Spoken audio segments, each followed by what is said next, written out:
গরমের দিনে কি রান্না করবেন ভেবে পাচ্ছেন না, কিছুই খেতে ইচ্ছে করছে না? দেখুন, এইভাবে লম্বা করে ঝিঙে কেটে নেবেন। এদিকে আগের দিন রাত থেকে আমি নিয়েছিলাম ছোলা ডাল, ভিজিয়ে রেখেছিলাম, সেটা জল ঝরিয়ে নিয়েছি। অল্প একটু আদা কাঁচা লঙ্কা নিয়ে পেস্ট করে নেব। এদিকে লম্বা করে কয়েক টুকরো আলু নিয়েছি। এইটা ভালোভাবে ডালটাকে ফেটিয়ে নিতে হবে। কড়াই তেল দিয়ে শুকনো লঙ্কা আর কালো জিরে ফোড়ন দিয়ে একেবারে সমস্ত ঝিঙে আর আলু সমস্ত দিয়ে দিয়েছি।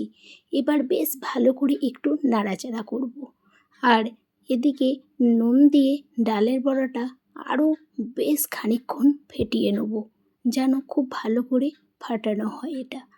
এবার হলুদ দিলাম, তার সঙ্গে পরিমাণ মতন জিরে গুঁড়ো, অল্প একটু আদা বাটা আর পরিমাণ মতন নুন, চিনি, অল্প একটা টমেটো আর কাঁচা লঙ্কা চিড়ে দিয়ে দিলাম। এবার বেশ ভালো করে একটু কষিয়ে নেব যতক্ষণ না এটা জল বের হয়।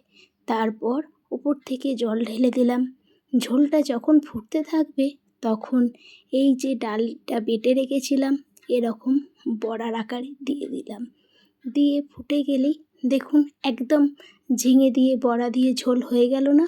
কি কম তেল মশলায় এত সুন্দর রান্না, নিরামিষ খেতে খুবই ভালো হয়। একবার হলেও আপনারা বানিয়ে দেখবেন। গরম ভাতের সঙ্গে আর কি লাগে বলুন? এই গরমে